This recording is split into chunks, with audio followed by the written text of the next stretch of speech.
Yan, so, nagtuturo ko ng teatro. Tanong ko lang, kumusta nga, follow up din sa tanong, no?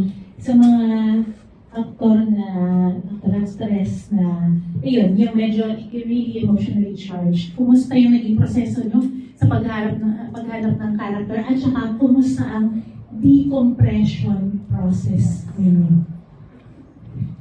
Hello po. Yes. Ako po, personally, it's exhausting all around. Hindi lang mentally, physically din.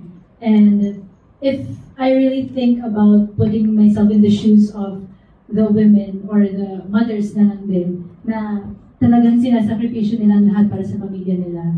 And just for the sake of keeping the family together. Talagang nakakapagod yung hindi yung pag-release ng ng frustration, sa nakakapagod yung pagtitimpi. So, dun siguro, naging mahirap siya for me na parang i-release yung ganun. Kasi, throughout the whole day, nagtitimpi lang naman siya eh. Sa dulo lang naman siya nakapag-release talaga. And, pagdating sa decompression niya, I would say na it's relieving, to say the least, kahit na napaka-morbid nung violent nung ending na yon. Pero there's a sense of relief and yung parang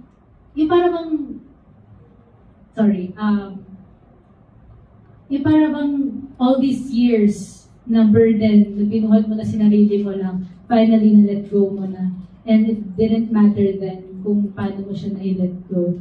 But I myself, as Mary, gave myself the freedom to be me again. And that's relieving to me. Another follow-up. It's thank you for that beautiful answer. But I want to know, you as the actor, how do you decompress and remove yourself from the character? Kasi importante. Ayun. Ano po, we have preparation times eh. When it comes before the show and after the show. And pag nagpa-prepare, it's really important na super aga and super talagang mentally there. And as an actor naman, pag tapos na ng show, it's important for me to just sit in silence. Kasi it's emotionally charged. And gusto ko lang mag-reflect doon sa nangyaring story and what I did during runs, kunyari ngayon, nag-reflect ako doon to see if I did the right thing or if I gave the story justice the day na yun. And then, the next day, pag-recharge na, recharge, review, and then go on about my day. Tapos, pag meron ulit, prepare po ulit. Thank you. Play process, mahirap talaga yung play. Tapos mas matanda pa sa edad nila yung character. College, ito na yun. Isang process talaga namin before, sabi ko sa kanila, is really yung orientation of the scene. The murder, kababaihan, ganito, yung lessons na yan, na kailangan nilang mapagdaanan. Tapos sa mga process namin before the show is yung quiet. Kasi they have to prepare talaga emotionally.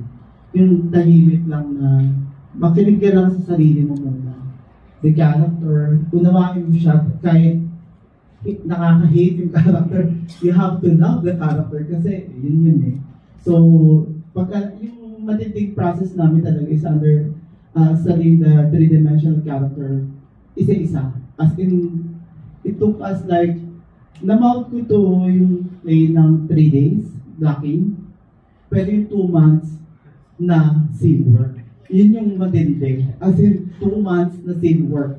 As in, kada scene na sabi, yung relationship, paano mag-usap, observation ng society, tapos plus the 1980. Lahat sila di pa pinanganak. So, kailangan may research, di ba? May research, may ganito, kausap sa mga magulang. Tapos, ang layo pa sa Bonggita pa, di ba? Parang hindi nga natin alam ng Sambonggita, di ba? So, ang daming level sa pag-aaral na kailangan namin. Kaya sa tuwing rehearsal, ang isang scene maabot ng isang araw na scene work, ang tagal talaga. Tapos, ang dami pa nilang alternate. Eh, alam mo, sa school, kailangan pinapakal lahat. So, ganun talaga yung proseso. Hanggat hindi sila nakukuha, inahayaan mo na namin pahinga, tapos to observe. Kasi, importante sa kanila yung actor's observation. Yung anong take nung ka-alternate mo dun sa character. At isang magandang ginagawa nila, nag-uusap. Tapos sinahayaan ko lang sila, anong take mo dito, bakit ganito, bakit ganito. Parang mas, kasi kung wala, ganito na yun. Yun. Okay, congratulations.